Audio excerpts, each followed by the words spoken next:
जी शुक्राना गुरु जी। ओम नमः शिवाय। शिव जी सदा सहाय। ओम नमः शिवाय। गुरु जी सदा सहाय। संगत जी गुरु जी का अनंतम शुक्राना, लख लख शुक्राना। संगत जी शिव पुराण का पाठ बहुत ही ब्लेस पाठ होता है, वो बहुत किस्मत से सुनने को मिलता है। आंटी जी फ्रांस बैठ के शिव पुराण के पाठ की सेवा कर रही हैं। गुरु जी क्यों करवा रहे हैं, इसका एक कारण है संगत जी, क्योंकि गुरु जी को अपनी प्यारी संगत का कल्याण करना है। गुरुजी को अपनी प्यारी संगत का उनके घर बैठे उन्हें शिव पुराण सुना के उनके हर दुख को दूर करना है। गुरुजी को अपनी प्यारी संगत को हमेशा खुश देखना है। गुरुजी हमारे साथ हमारे कर्म को इस तरह काटते हैं कि हमें पता भी नहीं चलता कब हमारे कर्म कट रहे हैं शिव पुराण सुनते सुनते। संगत जी आंटी जी इतना परेशान थी तब आंटी जी हमारे से कांटेक्ट किया, तो हमने आंटी जी को मतलब हम कौन होते दे सेवा देने वाले, गुरुजी ने सेवा दी कि शिव पुराण की। आंटी जी रेगुलर सेवा कर रही हैं। संगत जी आप इस सेवा का लाभ उठाओ, ये आप लोगों के कल्याण के लिए हो रही है। आप सुनो शिव पुराण के पाठ को। आइए पाठ को शुरू करते हैं। संगत जी ब्लैक मैजिक, नेगेटिविटी, किसी के काम नहीं बनते।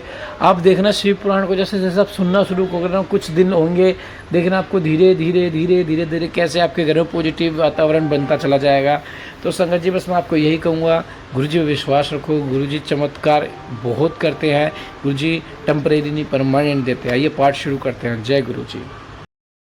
पाठ से पूजा की महिमा, शिव नैवेद्य भक्षण के विषय में निर्णय तथा बेल का महात्म्य, तदंतर ऋषियों के पूछने पर किस कामना की पूर्ति के लिए कितने पार्थिव लिंगों की पूजा करनी चाहिए, इस विषय का वर्णन करके सूत जी बोलते हैं, महर्षियों पार्थिव लिंगों की पूजा कोटि कोटि जगहों का फल देने वाली है। कलयुग में लोगों के लिए शिवलिंग पूजन जैसे श्रेष्ठ दिखाई देता है वैसा दूसरा कोई नहीं है। यह समस्त शास्त्रों का निश्चित सिद्धांत है। शिवलिंग भोग और मोक्ष देने वाला लिंग 3 प्रकार के हैं, उत्तम, मध्यम और अधम, जो 4 अंगुल ऊंचा और देखने में सुंदर वेदी से युक्त हो। शिवलिंग को शास्त्र के महर्षि ने उत्तम कहा है, उसमें आधम, मध्यम और उससे आधा अधम माना गया। इस तरह 3 प्रकार के शिवलिंग हैं जो उत्तरोत्तर श्रेष्ठ है। ब्राह्मण, क्षत्रिय, वैश्य, शूद्र तथा विलोम शंकर कोई भी क्यों न हो, वह अपने अधिकार के अनुसार वैदिक अथवा तांत्रिक मंत्र से सदा आदरपूर्वक शिवलिंग की पूजा करे। ब्राह्मणों, महर्षियों आदि कहने से क्या लाभ, शिवलिंग का पूजन करने में स्त्रियों का तथा अन्य सब लोगों का भी अधिकार है। द्विजों के लिए वैदिक पद्धति से शिवलिंग की पूजा करनी चाहिए, परंतु अन्य लोगों के वैदिक मार्ग से पूजा करने की सम्मति नहीं है। वैदिक द्विजों को वैदिक मार्ग से पूजन करना चाहिए, अन्य मार्ग से नहीं है। भगवान शिव का कथन दीजिए और गौतम आदि के शाप से जिनका चित्त दग्ध हो गया है, उन द्विजों की वैदिक कर्म में श्रद्धा नहीं होती। जो मनुष्य वेद तथा स्मृतियों में कहे कि सत्कर्म की अवहेलना करके दूसरों को कर्म करने लगता है, उसका मनोरथ कभी सफल नहीं होता। इस प्रकार विधि पूर्वक भगवान शंकर का नैवेद्यांत पूजन करके उनके त्रिभुवन में 8 मूर्तियों का भी वही पूजन करे। पृथ्वी, जल, वायु, अग्नि, आकाश, चंद्रमा, सूर्य, यजमान, ये भगवान शंकर की 8 मूर्तियां कही गई हैं। इन मूर्तियों के साथ भव, शर्व, रुद्र, उग्र, भीम, ईश्वर, महादेव, पशुपति नामों की अर्चना करते अंदर चंदन, अक्षत और बिल पत्र लेकर वहां ईशान आदि के क्रम से भगवान शिव के परिवार का उत्तम भक्ति भाव से पूजन करे। ईशान, नंदी, चंडी, चंड, महाकाल, भृंगी, वृष, स्कंद, कर्पदेश्वर, सोम तथा शुक्र, ये 10 शिव के परिवार हैं जो क्रमशः ईशान आदि 10 दिशाओं में पूजनीय। तत्पश्चात भगवान शिव के समक्ष वीरभद्र का परिचय कीर्ति मुख का पूजन करके विधि पूर्वक 11 रुद्र की पूजा करनी चाहिए। इसके बाद पंचाक्षर मंत्र का जप, शतरुद्रीय स्तोत्र का नाना प्रकार के सूत्र का शिव पंचांग का पाठ करते तत्पश्चात परिक्रमा नमस्कार करके शिवलिंग का विसर्जन करे। इस प्रकार मैंने शिवलिंग की संपूर्ण विधि का आदर पूर्वक वर्णन की। रात्रि में देव कार्य को सदा उत्तराभिमुख होकर करना चाहिए। इसी प्रकार शिव पूजन भी पवित्र भाव से सदा से उत्तराभिमुख होकर ही करना उचित है। जहाँ शिवलिंग स्थापित हो उसे पूर्व दिशा का आश्रय लेकर नहीं बैठना या खड़े होना चाहिए, क्योंकि वह दिशा भगवान शिव के आगे न सामने पड़ती है। शिवलिंग से उस दिशा में कभी न बैठे, क्योंकि उधर भगवान शिव का वामांग है जिसमें शक्ति से उमा देवी उमा विराजमान है। पूजा को शिवलिंग से पश्चिम दिशा में नहीं बैठने, क्योंकि वह राधे का पृष्ठ भाग आता है। विशिष्ट दक्षिण दिशा की कार्य है और उसी का आश्रय लेने से तात्पर्य यह है कि शिवलिंग से दक्षिण दिशा में उत्तराभिमुख होकर बैठे और पूजन करे। विद्वान पुरुष को चाहिए कि वह भस्म का त्रिपुंड लगाकर रुद्राक्ष की माला लेकर तथा बिल पत्रों का संग्रह करके भगवान शंकर की पूजा करे। उसके बिना नहीं।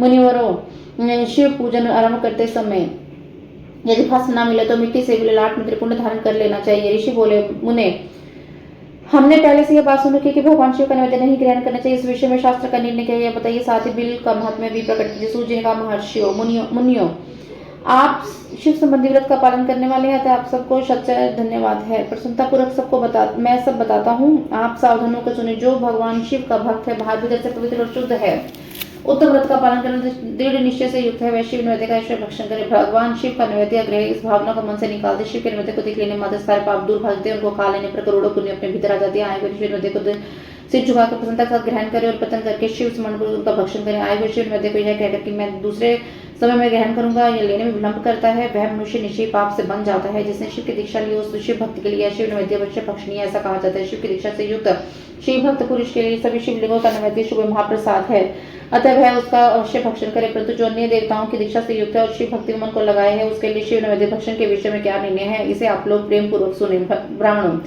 जहाँ से शालग्राम शिला की उत्पत्ति होती है वहाँ के उत्पन्न लिंग में रसलिंग, पारदलिंग, पाषाण, रजत और स्वर्ण से निर्मित लिंग में देवताओं और सिद्धों में प्रतिष्ठित लिंग में केसर निर्मित लिंग में स्फटिक लिंग में रत्न निर्मित लिंग में तथा समस्त ज्योतिर्लिंगों में विराजमान भगवान शिव के नैवेद्य का भक्षण नारायण व्रत के समान पुण्यजनक भ्रमण तय करने वाला पुरुष भी यदि पवित्र होकर शिव निर्वाल्य का भक्षण करके सिर पर धारण करे तो उसका सारा पाप शीघ्र नष्ट हो जाता है। जहाँ चंड का अधिकार है वह शिव निर्वाल्य उस स्थान पुरुष को नहीं खाना चाहिए।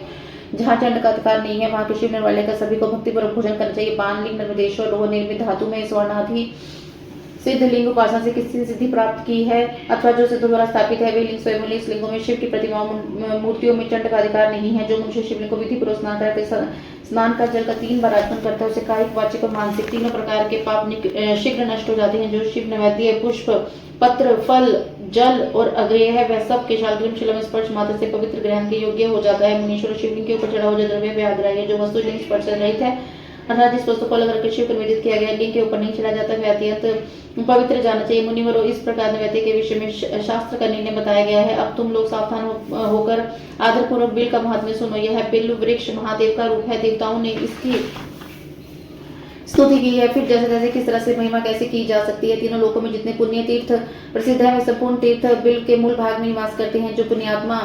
जो पुण्यात्मा मनुष्य बिल के रूप में लिंग स्वरूप अविनाशी महादेव जी का पूजन करते हुए निश्चय शिव पद को प्राप्त होता है। जो बिल की जड़ के पास से जल अपने मस्तक को सींचता है वह संपूर्ण तीर्थों में स्नान का फल पा लेता है और वही भूतल पर पवित्र माना गया है। इस बिल की जड़ से परम उत्तम थाले को जल से भरा देखकर महादेव जी तुरंत संतुष्ट होते। जो मनुष्य गंध पुष्प आदि से बिल के मूल भाग का पूजन करते हुए शिवलोक को पाता है और लोक में सुख शांति बढ़ती है। जो बिल की जड़ के समीप आदरपूर्वक दीपावली जलाकर रखता है वह तत्व ज्ञान से संपन्न हो जाता है, भगवान विष्णु मिल जाता है। जो बिल की शाखा थामकर हाथ से उसके नए नए पल्लव उतारता है उससे बिल की पूजा करता है वह सब पापों से मुक्त जाता है। जो बिल की जड़ के समय भगवान शिव में अनुराग रखने वाले एक भक्त को भक्तिपूर्वक भोजन कराता है उसे कोटि गुना फल पुण्य प्राप्त होता है। जो बिल की जड़ के पास शिव भक्त को घृत और खीर से युक्त अन्न देता है वह कभी दरिद्र नहीं होता। ब्राह्मणों, इस प्रकार मैंने सांगोपांग शिवलिंग पूजन का वर्णन किया। यह प्रवृत्ति मार्ग निवृत्ति मार्ग पूजकों के भेद 2 प्रकार का है। प्रवृत्ति मार्ग लोगों के लिए पीठ पूजा तथा भूतल पर संपूर्ण अभिष्ट वस्तुओं को देने वाली होती है। प्रवृत्त पुरुष सुपात्र गुरु आदि के द्वारा ये सारी पूजा संपन्न करे और अभिषेक के अंत में अग्नि के चावल से बना नैवेद्य निवेदन करें। पूजा के अंत में शिवलिंग के शुद्ध संपुट में विराजमान करें। घर के भीतर कहीं अलग निवृत्ति मार्ग उपासकों के लिए हाथ पर शिव पूजन का विधान है। उन्हें भिक्षा आदि से प्राप्त हुए अपने भोजन को नैवेद्य रूप में निवेदित करना चाहिए।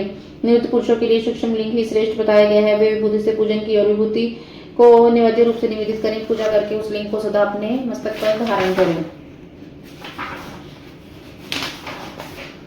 शिव नाम जप तथा भस्म की में त्रिपुंड के देवता और स्थान आदि का प्रतिपादन। ऋषि बोले, महाभाग व्यास जी, सूची आपको नमस्कार है। अब आप उस परम उत्तम भस्म महात्म्य का वर्णन कीजिए। भस्म महात्म्य, रुद्राक्ष महात्म्य तथा उत्तम नाम महात्म्य, इन तीनों का परम प्रसन्नता पर प्रतिपादन कीजिए। हमारे हृदय को आनंद दीजिए। सूत जी ने कहा, महर्षि आपने बड़ी उत्तम बात पूछी। यह समस्त लोगों के हितकारक विषय है। जो लोग भगवान शिव की उपासना करते हैं धन्य कृतार्थ उनका देह धारण करना सफल है। उनके समस्त कुल का उद्धार हो गया। जिसके मुख में भगवान शिव का नाम है वे अपने मुख से सदा शिव और शिव इत्यादि नामों का उच्चारण करते रहते हैं। पाप उन्हें स्पर्श नहीं करते। जैसा खदे वृक्ष के अंगार को छू लेने का साहस कोई भी नहीं प्राणी कर सकते हैं। श्री शिव आपको नमस्कार है। श्री शिवाय नमस्तुभ्यम। ऐसी बात जब मुंह से निकलती है जब मुख समस्त पापों का विनाश करने वाला पावन तीर्थ बन जाता है। जो मनुष्य प्रसन्नतापूर्वक उस मुख का दर्शन कर लेता है उसे निश्चय तीर्थ से जनित फल प्राप्त होता है। ब्राह्मण शिव का नाम विभूति, भस्म, रुद्राक्ष ये तीनों त्रिवेणी के परम समान परम पुण्य माने गए हैं। जहाँ ये तीनों शुभतर वस्तुएं सर्वदा रहती हैं उस दर्शन मात्र से मनुष्य त्रिवेणी स्नान का फल पा लेता है। भगवान शिव का नाम गंगा है, विभूति यमुना मानी गई है तथा रुद्राक्ष को सरस्वती कहा गया है। इन तीनों की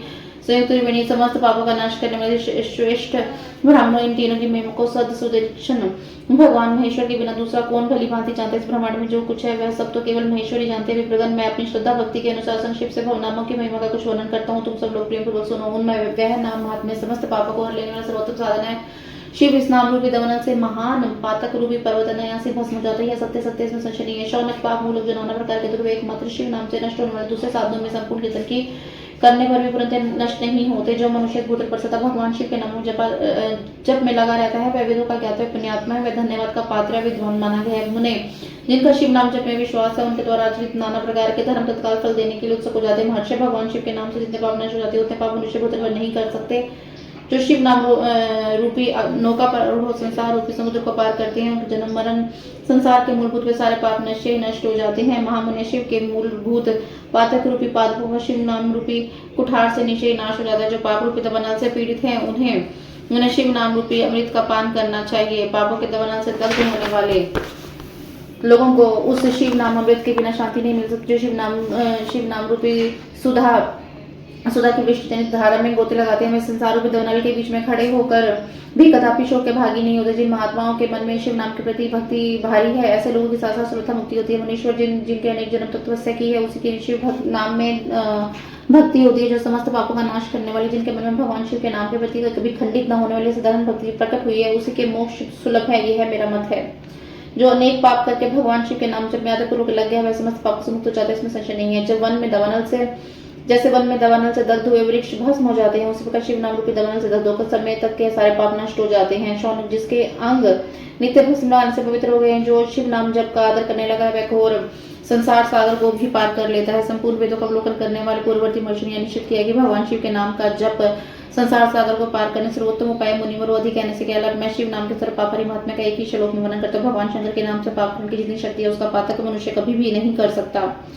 मुनि पूर्व काल में महापापी राजा इंद्रद्युम्न ने शिव नाम के प्रभाव से उत्तम सदगति प्राप्त की है। इसी तरह कोई ब्राह्मण युक्ति भी जो बहुत पाप कर चुके शिव नाम के प्रभाव से उत्तम गति को प्राप्त हुई। द्विजों इस प्रकार मैंने तुमसे भगवान नाम के उत्तम महात्म्य का वर्णन किया। तुम भस्म का महात्म्य सुने जो समस्त पावन वस्तुओं को भी पावन करता है। महर्षियों भस्म संपूर्ण मंगलों का दान देने वाला तथा उत्तम है उसके दो भेद बताए उन भेदों को मैं वर्णन करता सावधान होकर सुनो। एक को महाभस्म जैसे दूसरे को स्वल्प भस्म। महाभस्म के अनेक भेद में 3 प्रकार का है, श्रोत स्मार्त और लौकिक। स्वल्प भस्म के भी बहुत से भेदों का वर्णन है। श्रोत और स्मार्त भस्म को द्विजों के उपयोग में लाने योग्य कहा गया। तीसरे जो लौकिक भस्म है वह अन्य सब लोगों के उपयोग में आ सकता है। श्रेष्ठ महर्षि ने बताया कि दूसरों को वैदिक मंत्रों से उच्चारण पूर्वक भस्म धारण करके दूसरे लोगों के लिए बिना मंत्र के केवल धारण करने का विधान है। जल गोबर से प्रकट होने वाला भस्म अग्नि कहलाता है। मां मुनि या त्रिपुंड का द्रव्य ऐसा कहा गया। अग्नि होते से उत्पन्न भस्म का मनुष्य पुरुषों को संग्रहण करना चाहिए। अतः यज्ञ से प्रकट हुआ भस्म त्रिपुंड धारण करने के काम आता है।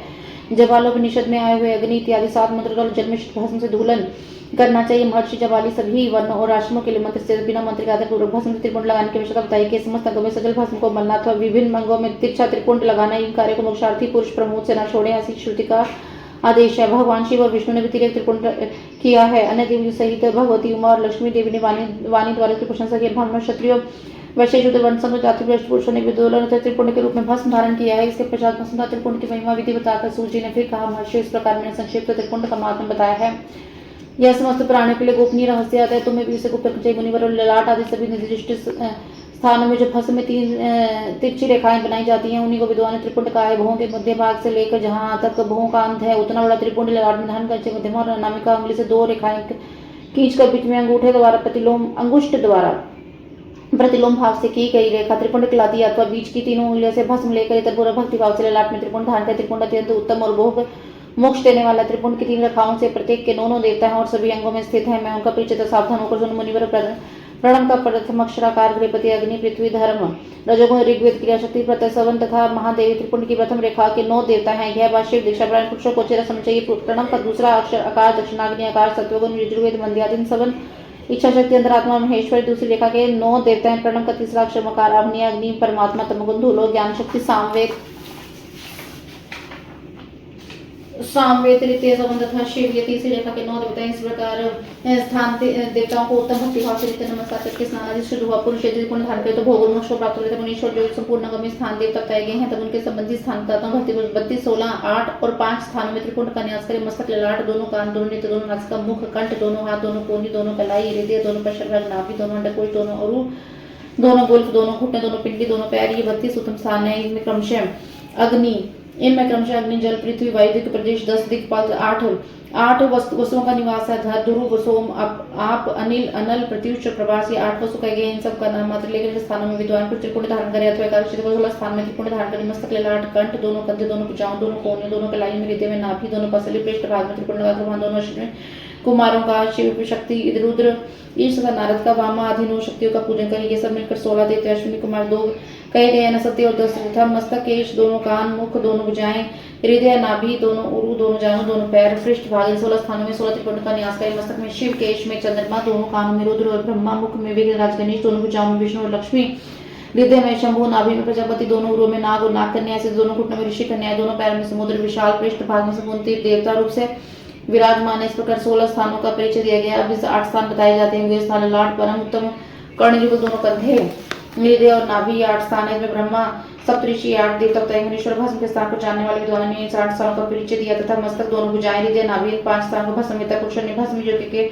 धारण के योग्य बताया। यथा संभव देश काल आदि की अपेक्षा कर धूलन भस्म को तन्मंत्रित करना जल में मिलाना आदि कार्य करी। धूलन में असमर्थ है तो त्रिपुंड आदि करें। त्रिनेत्रधारी तीनों गुणों के आधार तीनों देवता के जनक भगवान शिव का स्मरण करते नमः शिवाय कहकर लाट में त्रिपुंड धारण करें। शाभ्यम नमः ऐसा कहकर दोनों पार्श्व भाग में त्रिपुंड धारण करें। विचाभ्यम नमः बोलकर दोनों कलाई भस्म लगावें। पितराभ्यम नमः ऐसा कहकर नीचे के अंग में पेशाभ्यम ऐसा कहकर ऊपर के अंग में तथा भीमाए नमः कहकर पीठ में तथा सिर के पिछले भाग में त्रिपुंड लगाना चाहिए। रुद्राक्ष स्थान की महिमा तथा उसके विविध भेदों का वर्णन। सूत जी कहते हैं महामते शिव रूप शौनक मैं संक्षिप्त में रुद्राक्ष महात्म्य बताता हूँ। सुनो रुद्राक्ष शिव को बहुत प्रिय है। इसमें परम पावन समझ से रुद्राक्ष दर्शन से स्पर्श उस पर जप करने से समस्त पापों का भरण करना माना गया है। मुनि पूर्व काल में परमात्मा शिव ने समस्त लोगों का उपकार करने के लिए देवी पार्वती के सामने रुद्राक्ष महिमा का वर्णन किया था। भगवान शिव बोले महेश्वरी शिव मैं तुम्हारे प्रेम और भक्तों के हित की कामना से रुद्राक्ष महिमा का वर्णन करता हूँ। सुनो महेशन पूर्व काल की बात है। मैं मन को संयम में रख के हजारों दिव्य वर्षों तक घोर तपस्या में लग रहा है। साल तक मेरा मन शुद्ध उठा परमेश्वरी मैं संपूर्ण लोगों का करने वाला उपकार करने स्वतंत्र परमेश्वर होता है। उस समय मैंने लीलावर्षी अपने दोनों नेत्र खोल दी। मेरे मनोहर नेत्र फुटों से कुछ जल की बूंदें हाथ से उन फुटों से रुद्राक्ष नामक वृक्ष पैदा हुआ। भक्तों पर विधाय करने के लिए शुभिंदु स्थावर भाव को प्राप्त हो गए। वे रुद्राक्ष मैंने विष्णु भक्त 4 वर्णों के लोगों को बांट दिए। भूतल पर अपने प्रिय रुद्राक्ष को मैंने गौड़ देश में उत्पन्न किया।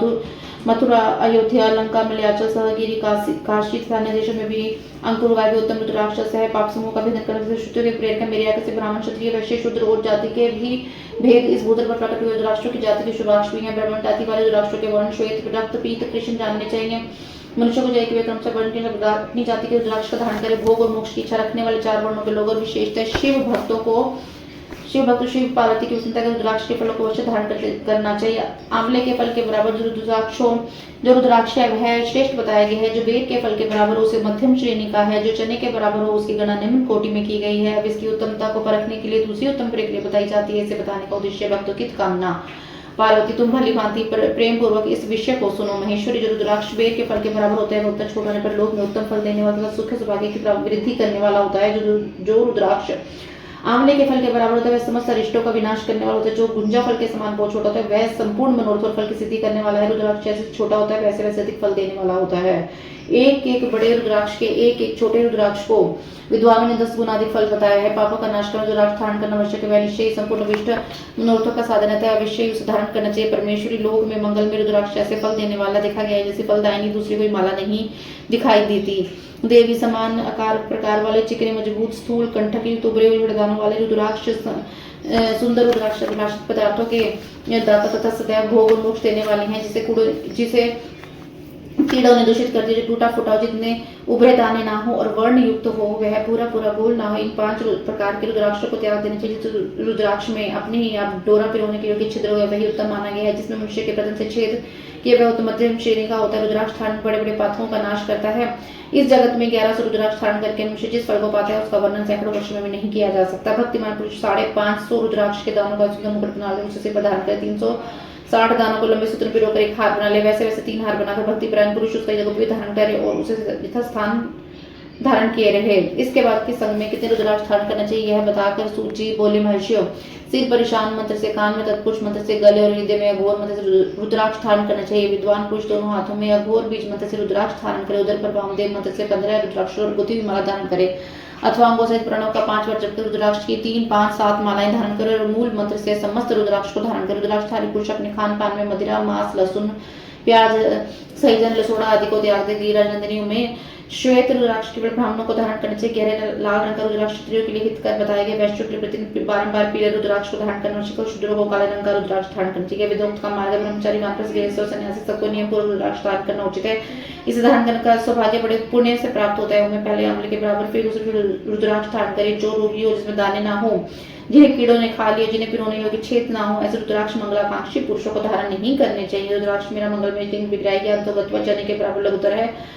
सूक्ष्म रुद्राक्ष को सदा प्रशस्त माना गया। सभी आश्रमों समस्त वर्णों और स्त्रियों को भी शूद्रों को भी भगवान शिव के आगे के अनुसार सदैव रुद्राक्ष धारण करना चाहिए। यतियों के लिए प्राणों के उच्चारण पूर्वक रुद्राक्ष धारण का विधान है। जिनके ललाट में त्रिपुंड लगा हो और सभी अंग रुद्राक्ष से विभूषित हो तथा जो मृत्युंजय मंत्र का जप कर रहा है, उसका दर्शन करने से साक्षात रुद्र के दर्शन का फल प्राप्त होता है। पार्वती रुद्राक्ष अनेक प्रकार के बताए गए उनके भेदों का वर्णन करते हुए भेद भोग और मोक्ष के फल देने वाले तुम उत्तम भक्ति वासुर का परिचय सुनो।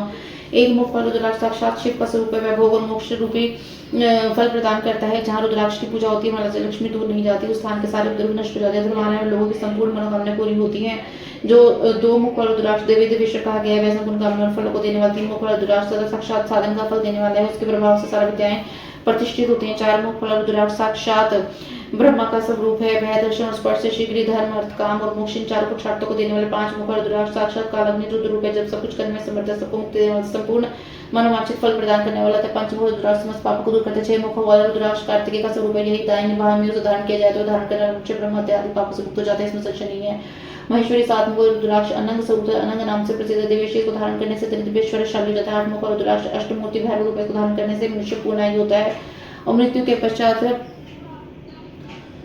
मृत्यु की शूलधारी शंकर हो जाता है। नौ मुख रुद्राक्ष को भैरव तथा कपिल मुनि का प्रतीक माना गया था। नौ रूप धारण करने महेश्वरी दुर्गा उसके अधिष्ठात्री देवी मानी जो मनुष्य भक्ति प्राण पर अपने बाएं हाथ में नौ मुख रुद्राक्ष धारण करता है, वह निश्चय मेरे समान सर्वेश्वर हो जाता है। इसमें संशय नहीं है। महेश्वरी दस मुख रुद्राक्ष साक्षात भगवान विष्णु का रूप है। देवेशी उसको धारण करने से मनुष्य की संपूर्ण कामना पूर्ण होती है। परमेश्वरी 11 मुख जो रुद्राक्ष है वह रुद्र रूप है। इसको धारण करने से मनुष्य सर्वथा विजय होता है। 12 मुख रुद्राक्ष को केश प्रदेश में धारण करें। उसके धारण करने से मानव मस्तक पर 12 आदित्य विराजमान हो जाते। 13 मुख रुद्राक्ष विष्णु देव का स्वरूप है। उसको धारण करके मनुष्य संपूर्ण अभीष्ट फलों को पाता है और सौभाग्य मंगल करता है। 14 मुख जो रुद्राक्ष है वह परम शिव रूप होता है। उसे भक्ति पूर्वक धारण करके समस्त पापों का नाश होता है। गिरिराज कुमारी इस प्रकार मुखों के भेद से रुद्राक्ष के 14 भेद बताए गए। तुम रुद्राक्ष धारण करके मंत्र को प्रसन्नता पूर्वक सुनो। ओम ह्रीं नमः, ओम नमः, ओम क्लीं नमः, ओम ह्रीं नमः, ओम नमः, ओम ह्रीं ओम नमः, ओम हुम नमः, ओम हुम नमः, ओम ह्रीं हुम नमः, ओम ह्रीं नमः, ओम ह्रीं हुम नमः, ओम क्रों क्षणो रो नमः, ओम ह्रीं नमः, ओम नमः। इन 14 मंत्रों द्वारा क्रमशः 1 से लेकर 14 मुख रुद्राक्ष धारण करने का विधान है। साधक को चाहिए कि निद्रा और लस्य का त्याग करके श्रद्धा भक्ति से संपन्न हो संपूर्ण मनोरथों की सिद्धि के लिए उक्त मंत्र द्वारा उन रुद्राक्षों को धारण कर रुद्राक्ष की मां धारण कर पुरुष को देखकर भूत प्रेत पिशाच डाकिनी शाकिनी तथा जो अन्य द्रोहकारी राक्षस आदि हैं वे सब के सब दूर भाग जाते हैं। जो कृत्रिम अभिचार आदि प्रयुक्त होते हैं वे सब रुद्राक्षधारी को देखकर संशक हो दूर खिसक जाते हैं। पार्वती रुद्राक्ष मालाधारी पुरुष को देखकर मैं शिव भगवान विष्णु देवी दुर्गा गणेश सूर्य तथा अन्य देवता भी प्रसन्न हो जाते हैं। महेश्वरी इस प्रकार रुद्राक्ष के महिमा धर्म की वृद्धि के लिए भक्ति पूर्वक मंत्र द्वारा विधिवत धारण करना चाहिए। मुनीश्वर भगवान शिव ने पार्वती देवी के सामने जो कुछ कहा था वह सब मैंने तुम्हारे प्रश्न के अनुसार सुना दिया है। मुनीश्वर मैंने तुम्हारे समक्ष विश्व संहिता का वर्णन किया। यह संहिता संपूर्ण सिद्धियों को देने वाली भगवान शिव की आज्ञा से नित्य मोक्ष प्रदान करने वाली है। विद्वेश्वर संहिता संपूर्ण। जय गुरु जी। शुक्राना गुरु जी। जय गुरु जी। संगत जी, अगर आपने पाठ को एंड तक सुन लिया ना, समझ लो आपने गुरु जी की एक ऐसी ब्लेसिंग्स पा ली है आपके जीवन में जो जल्दी आपके जीवन को बदलना शुरू कर देगी और जल्दी आपके घर में पॉजिटिव वातावरण बनने लग जाएगा। चैनल को सब्सक्राइब कर लो। और संगत जी, एक छोटी सी सेवा देता हूँ, पाठ को 7 संगत में शेयर कर दो। जो गुरु जी की संगत हो, जिनको आप जानते हो, जो गुरु जी के बारे में ना जानते हो, उन 7 संगत को यह पाठ शेयर कर दो ताकि उनका भी कल्याण हो सके। ये आप सबकी संगत की सेवा है जो एंड तक पाठ सुन रहे हैं। जय गुरु जी। और प्यारा सा कमेंट जरूर करें। जय गुरु जी।